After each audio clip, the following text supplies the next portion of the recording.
Abraham, primer patriarca hebreo, llegó a ser conocido como el ejemplo máximo de la fe. Era hijo de Taré, descendiente de Sem, hijo de Noé. Pasó su niñez en Ur de los Caldeos, una destacada ciudad sumaria. Al principio se le conoció como Abram, que significa Padre es exaltado, pero posteriormente se transformó en Abraham, padre de una multitud. Dios llamó a Abraham para que emigrara a Canaán y le aseguró que sería padre de una vasta nación. En Moria, Dios probó la fe y la obediencia de Abraham cuando le ordenó que sacrificara a Isaac. No obstante, Dios proveyó un sacrificio alternativo y salvó la vida del muchacho. Como recompensa por la fidelidad de Abraham, Dios renovó las promesas del pacto con el Padre y con el Hijo, en cuanto a una gran bendición y al surgimiento de una gran nación. Abraham reconoció a Dios como el Señor Todopoderoso y el autor del pacto, mediante el cual los hebreos se convertirían en una nación poderosa. Dios fue conocido más tarde como el Dios de Abraham. Dios había revelado a través de él su plan para la salvación de los seres humanos. Las promesas a Abraham se convirtieron en una gran confirmación para las generaciones futuras.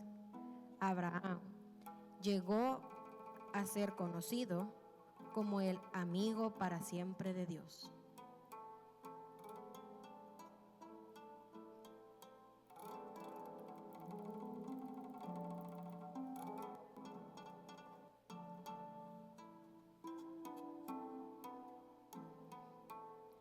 El rey David, nombre que probablemente signifique favorito o amado. Fue el primer rey que unió a Israel y Judá, y el primero que recibió la promesa de un Mesías real en su linaje. David fue considerado rey ideal del pueblo de Dios. Reinó aproximadamente desde el 1005 al 965 a.C. El talento musical de David, combinado con su reputación de guerrero, inspiró a uno de los siervos de Saúl para recomendarlo como persona indicada para tocar el arpa cuando el espíritu maligno enviado por Dios atormentaba a Saúl. Luego, los filisteos que contaban con el gigante Goliat amenazaron a Israel. David retornó a su casa para pastorear las ovejas de su padre Isaí, quien envió a David al campo de batalla con comida para sus hermanos que eran soldados.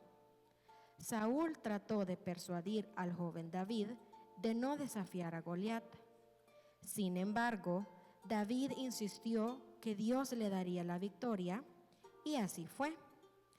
Cuando David escuchó sobre la muerte de Saúl y Jonatán, vengó la muerte de estos y cantó un lamento por los caídos. Partió hacia Hebrón, donde los habitantes de Judá lo coronaron rey.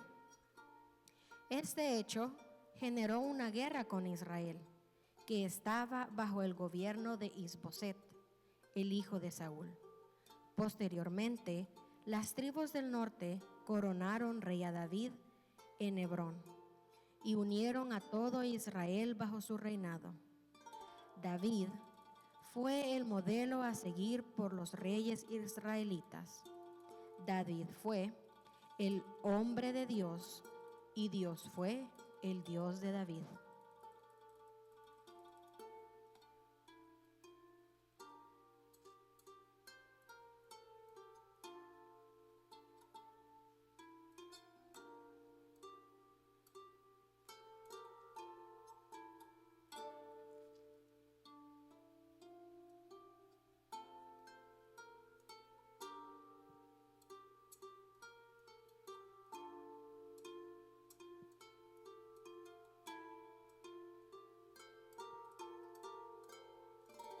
El rey Salomón, nombre cuyo significado se interpreta de formas diversas.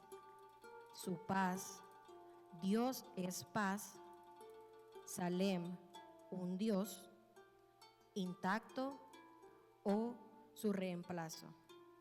10º hijo de David y segundo de Betsabé. Salomón se convirtió en el tercer rey de Israel y reinó durante 40 años alrededor de 1000 a.C. Aunque no era hijo mayor de David, fue coronado rey después de su madre, y el profeta Natán intervinieron ante David y se aseguraron que lo nombrarían sucesor. Se lo recuerda por su sabiduría, sus proyectos edilicios y sus riquezas, generadas estas mediante una reorganización comercial y administrativa. Su sabiduría también queda ilustrada en la Biblia en el relato de las 2 prostitutas que alegaban como suyo al único niño sobreviviente y en la visita de la reina de Sabá. Si bien el templo fue su más famoso proyecto edilicio, no fue el único. Salomón fortificó varias ciudades que ayudaba a proteger a Jerusalén. El complejo del templo de Jerusalén estaba compuesto por varios edificios que incluían el palacio de Salomón, la casa del bosque del Líbano, el pórtico de las columnas, el pórtico del trono y un palacio para una de sus esposas. La Biblia señala claramente que Salomón tenía debilidades como así también cualidades de grandeza. Las 700 mujeres reinas y 300 concubinas procedían de muchos reinos con los que Salomón había hecho acuerdos. Aparentemente, permitió que sus mujeres adoraran a los dioses nativos e incluso se construyeron altares en Jerusalén para venerarlos.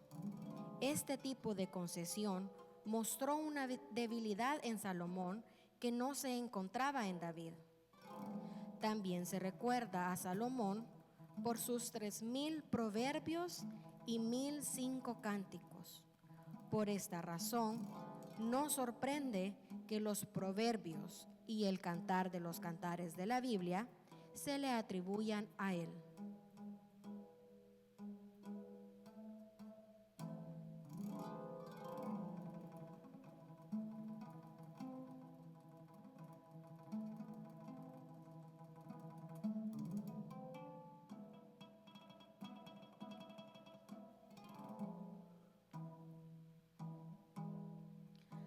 La reina Esther, nombre de origen persa que significa estrella. Al nacer recibió el nombre de Hadasa, que significa mirto. Tras quedar huérfana en su niñez, fue criada por su tío Mardoqueo entre los judíos que vivían en Persia.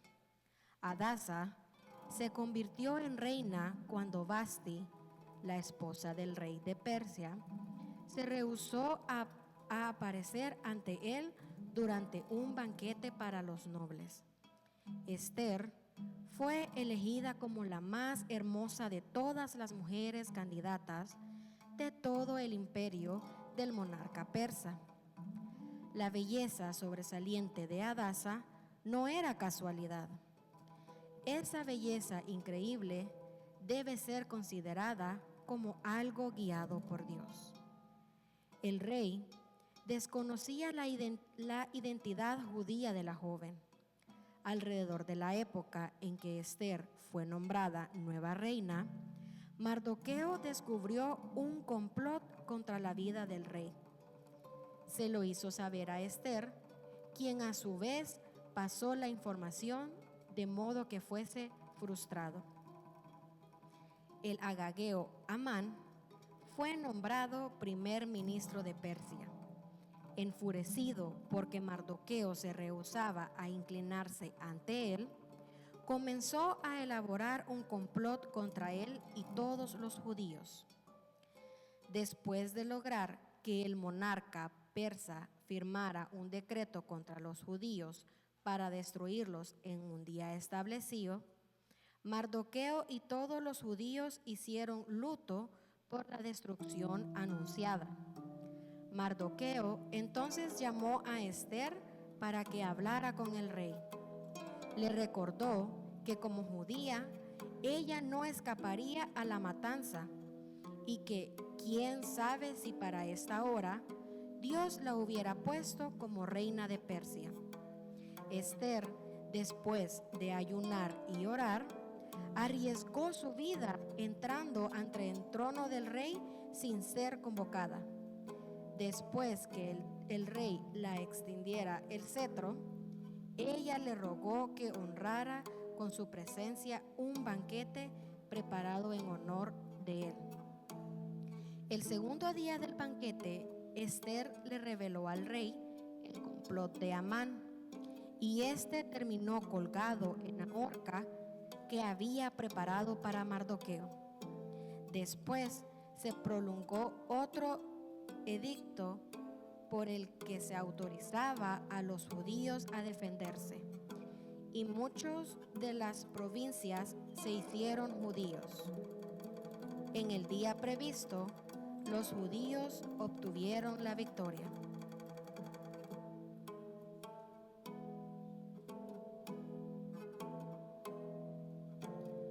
Y esta fue nuestra ponencia de los 4 personajes bíblicos.